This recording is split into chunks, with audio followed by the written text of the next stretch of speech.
आज कितने दिन बाद मुझे इतनी खूबसूरती का दर्शन हुआ। आज इस खूबसूरती का सुगंध लेने दो। ये ले तेरे पैसे और खुश रहे, और ऐसे ही आते रहना मुझे खुश करने के लिए। ये है काजल और सोनी जो कॉलेज में पढ़ाई करते हैं। दोनों साथ में हॉस्टल में रहते हैं और काफ़ी अच्छे दोस्त होने की वजह से अपनी हॉस्टल लाइफ को बहुत ही अच्छे से एंजॉय करते हैं। ये है इस शहर के सबसे बड़े सेठ। रामू काका काजल को उनके पास ले जाते हैं। अरे रामू, आजा आजा रामू। सेठ जी, आपकी अमानत को आप संभालिए और मुझे थोड़ा सा। हाँ मुझे पता है। ये ले, ये रख पैसे और जा तू निकल। रामू काका वहाँ से चले जाते हैं। काजल यहाँ अकेली रहती है। आ जाओ इधर, यहाँ बैठो मेरे पास।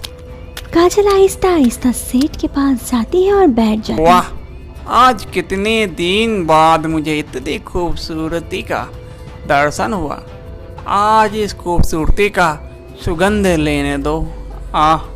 और सेठ जी, मेरे पैसे? तुम मुझे जितना खुश करोगी तुम्हें उतना पैसा दूंगा। तुम्हें पैसे मिल जाएंगे, चिंता मत करो। पैसों के लिए काजल सब कुछ बेच देती है क्योंकि उसके लिए पैसे सबसे जरूरी थे, और सेठ को तो बस यही चाहिए था। इसी तरह वो रात काजल पैसों के लिए वहीं गुजारती है। अगली सुबह काजल बेड से उठती है। वाह, मजा आ गया। लेकिन कल रात। सेठ जी, मेरे पैसे? ओ हाँ हाँ हाँ, ये ले तेरे पैसे और खुश रहे, और ऐसे ही आते रहना मुझे खुश करने के लिए। ठीक है सेठ जी, अभी चलती हूँ मैं। काजल पैसों लेकर बहुत खुश होती है। वह पैसे लेकर सीधा हॉस्टल आती है, लेकिन उसके साथ आता है उसका मोबाइल। सोनी, ये देख मेरा नया फोन। वाह काजल, आईफोन।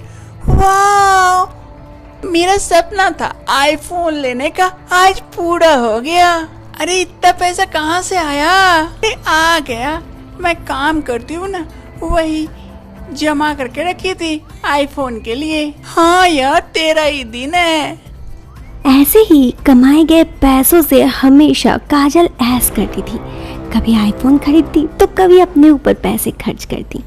इन सब को देखकर सोनी के मन में बहुत सारे सवाल आते, लेकिन वो कभी काजल को पूछती नहीं थी। एक दफा कॉलेज में ही सोनी अपने घर पर कॉल करती अपनी मम्मी को। हेलो माँ। हाँ बेटी बोल, कैसी है? और पढ़ाई कैसा चल रहा है? मैं ठीक हूँ माँ, और पढ़ाई भी अच्छा चल रहा है। चलो अच्छा है, अच्छे से पढ़ो। माँ, वो मैं बोल रही थी कि इस महीने पैसे नहीं भेजी। अरे बेटी, अब क्या बताऊं, अभी थोड़ी सी दिक्कत हो गई है। इस बार फसल अच्छे से नहीं कटाई हुई है, इसीलिए हम लोगों का पैसों की थोड़ी सी तंगी हो गई है। अभी कुछ दिनों तक तुझे पैसे नहीं भेज पाऊंगी, थोड़ा सा मैनेज कर ले बेटी। लेकिन माँ, मैं अभी कहाँ से पैसों का जुगाड़ करूँ? अभी हॉस्टल में भी देना है, किताबें खरीदनी है, कहाँ से लाऊंगी माँ? तो बेटी कुछ काम वगैरह कर लिया कर, पार्ट टाइम अगर कोई काम मिल जाता है तो उसी से थोड़ा सा गुजारा कर ले। मेरे से तो इस बार नहीं हो पाएगा। सोनी कुछ देर के लिए कुछ सोचती है, फिर कहती है, ठीक है माँ, कोई दिक्कत नहीं है, मैं मैनेज कर लूँगी, आप अच्छे से रहना। हाँ बेटी, और तू भी अपना ख्याल रखना। सोनी पैसे रख देती है, लेकिन थोड़ी परेशान हो जाती है। अब वो पैसे लाएंगी कहाँ? तभी अरे सोनी, तू यहाँ है? मैं कॉलेज में तुझे कहाँ कहाँ ढूंढ रही थी। हाँ बता, कुछ काम था क्या? अरे नहीं यार, कोई काम नहीं था। वैसे तेरा मुंह क्यों लटका हुआ है, क्या हुआ? अरे कुछ नहीं, वो घर में बात कर रही थी ना, इसीलिए। चल घर चलते हैं। हाँ हाँ चल। पर इस वक्त वो काजल को कुछ बताती नहीं है। काजल के साथ हॉस्टल चली जाती है। इधर हॉस्टल में सोनी 2 दिनों तक काफ़ी परेशान रहती है। वो सिर्फ अपने कमरे में गुमसुम बैठी रहती है और काफ़ी परेशान भी। ये सब कुछ काजल देखती है, लेकिन उस वक्त कुछ नहीं कहती।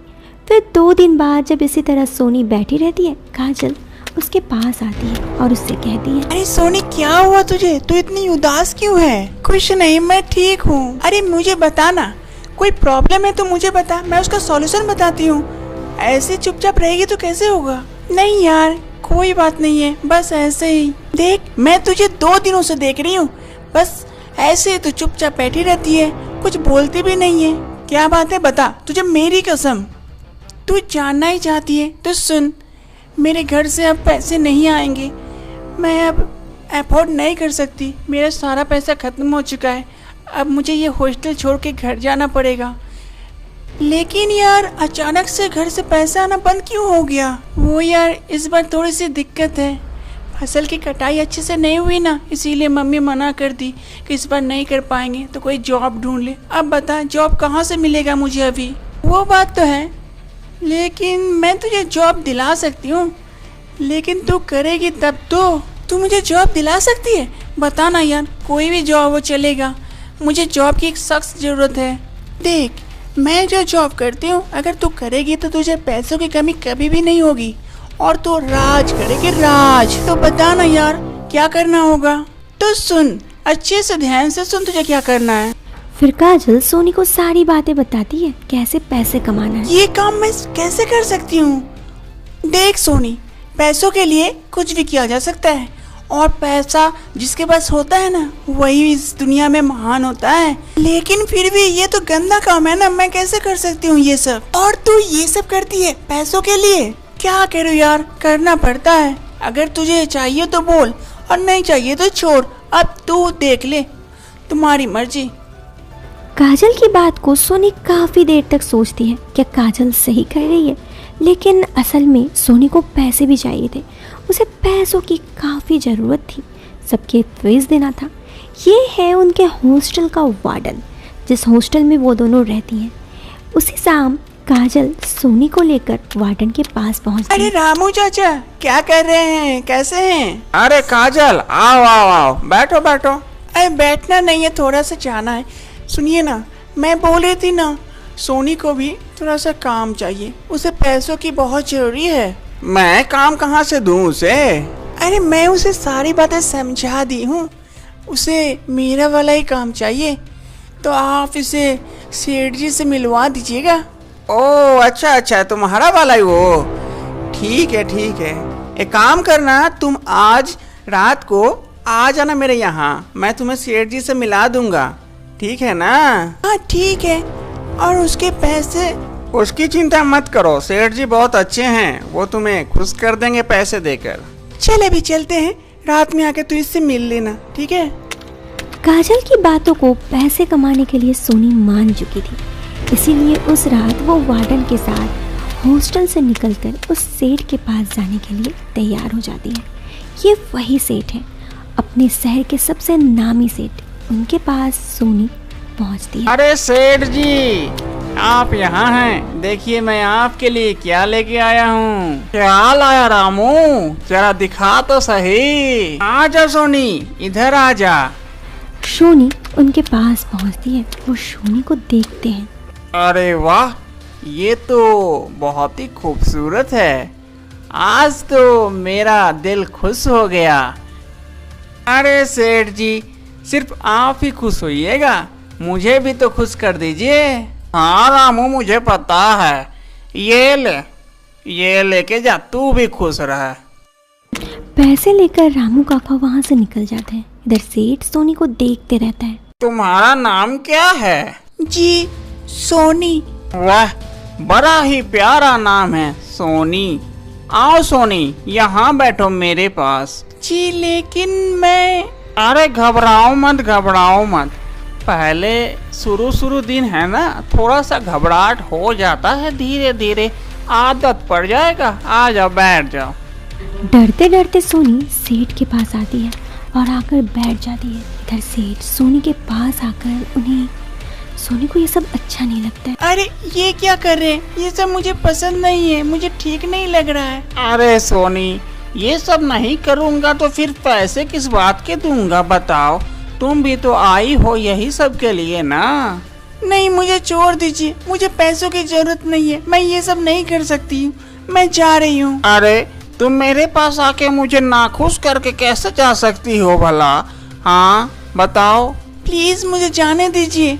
जाने तो दूंगा, पर एक शर्त है, पहले मुझे खुश करो फिर चली जाना। देखिए प्लीज मुझे छोड़ दीजिए, ऐसा मत कीजिए, प्लीज ऐसा मत कीजिए मेरे साथ। देखो पागलपंती छोड़ और मुझे ये सब करना दो, मुझे खुश करो। कहाँ जा रही हो? उधर कहाँ जा रही हो? इधर आओ।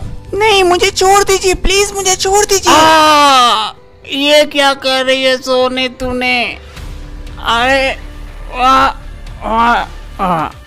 सोनी डरते डरते वहाँ से भाग जाती है क्योंकि उसे लगता है यही उसके लिए सही था।